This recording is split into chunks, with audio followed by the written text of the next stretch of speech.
Let's get it. Let's get it. Let's get it. Let's get it. Topaz Team Bakam Hokkyo Joio. 우리가 말씀이 그만큼 중요하다는 것을 계속 저와 여러분들이 나누었어요. 그래서 이제 어떻게 말씀을 우리가 삶 가운데 읽을 것인가. 특별히 우리가 코로나 이 바이러스를 겪고 난 이후에 우리의 믿음 그리고 우리의 이 예배가 어떠한지를 적나라하게 알 수 있는 그런 기회가 됐잖아요.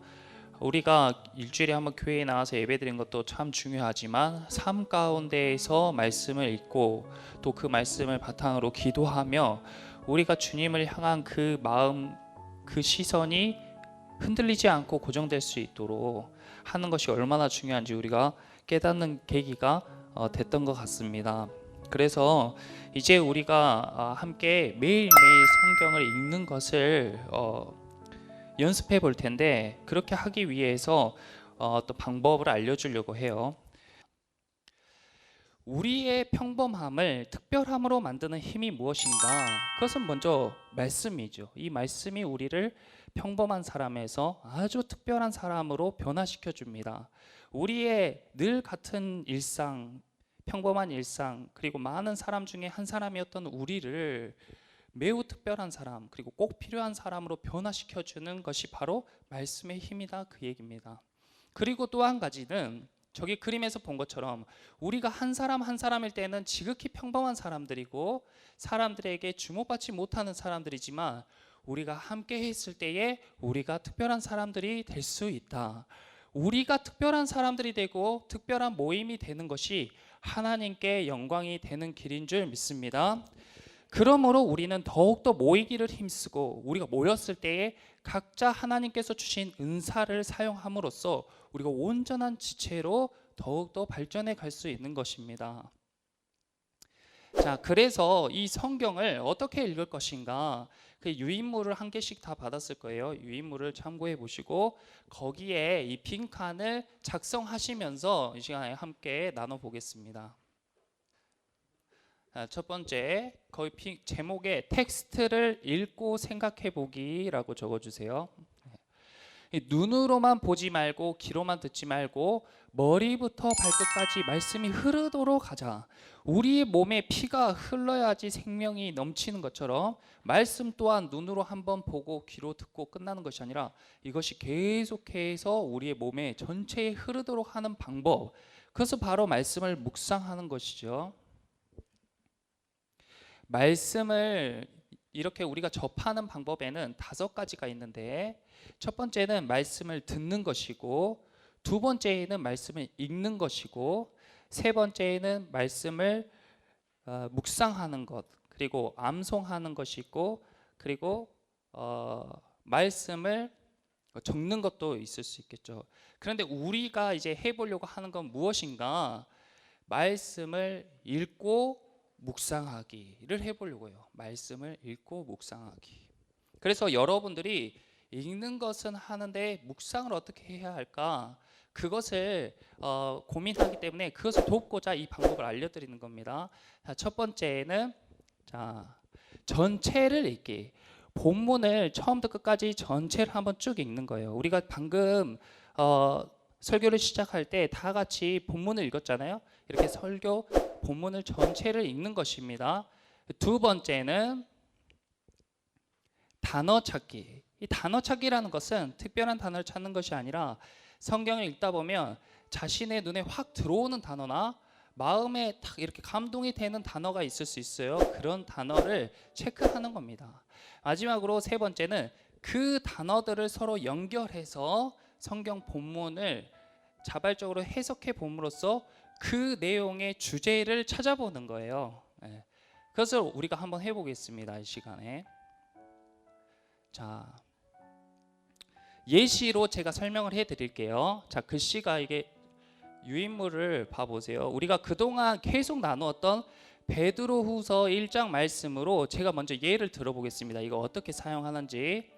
자, 여기 본문들이 쭉 나와 있는데 이 본문이 너무 길기 때문에 4단락으로 일단 나누었어요.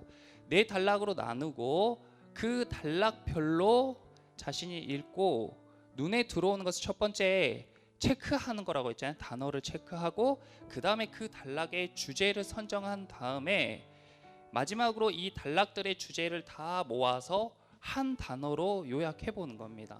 자, 그러면 저는 이 첫 번째 3절 4절에서 신성한과 신기한의 동그라미를 쳐봤어요. 여러분도 한번 똑같이 한번 쳐보세요. 연습으로. 네. 그래서 여기 첫 번째 단락의 주제는 신기한이라고 적었습니다. 신기한.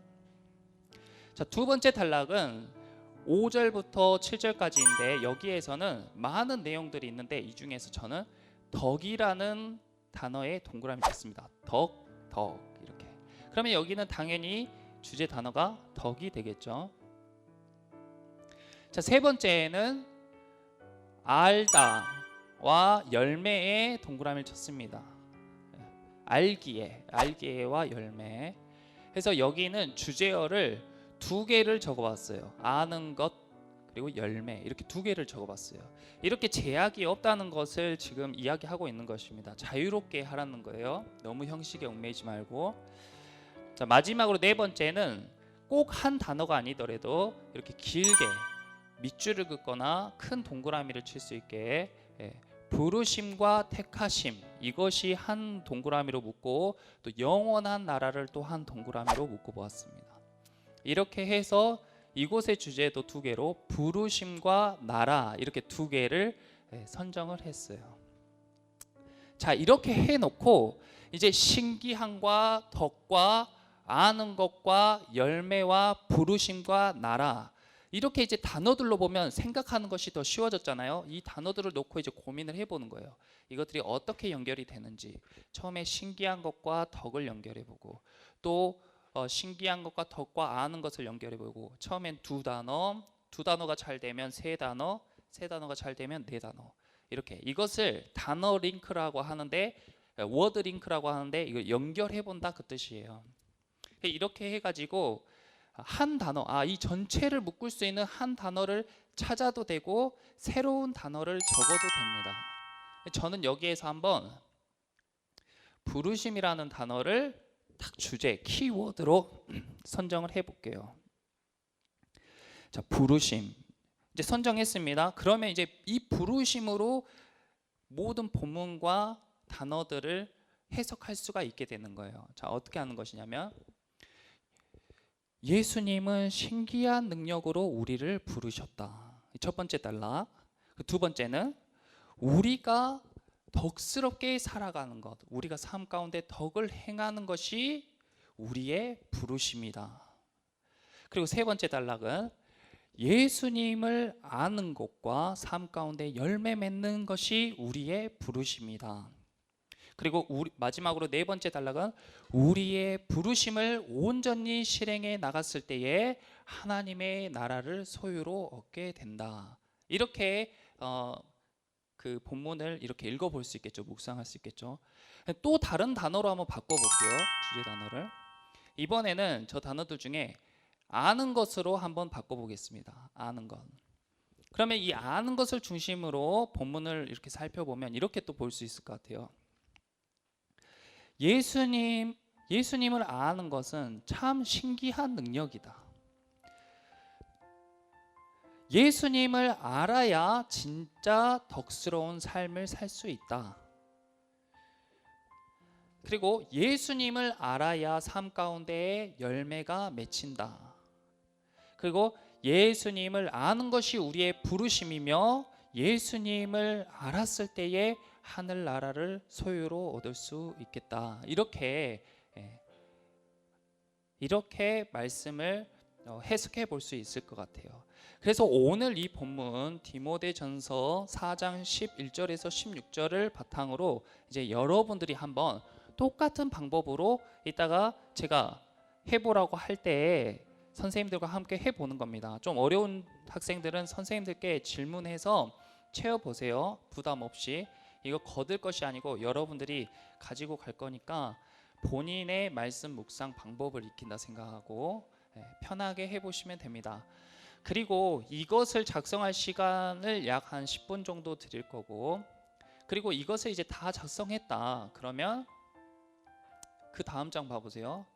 이제 이 성경을 읽다 보면 우리가 성령님께 하는 질문이 생기고, 성령님 이거는 왜 이런 거죠? 하고 우리가 성령님께 하는 질문이 생기고, 또 이 말씀 안에서 성령님이 우리에게 질문을 해오실 때가 있습니다.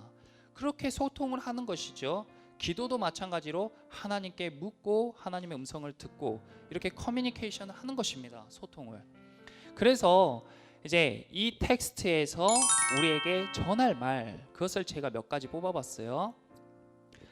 야, 연소하다는 게 도대체 몇 살쯤인 것 같아? 이렇게 묻고 있는 거예요, 말씀에서. 그러면은 자기 생각을 연소하다는 것의 정답이 뭐지? 이게 아니고 제 생각에는 한 몇 살인 것 같은데요? 이렇게 적으면 되는 거예요. 네.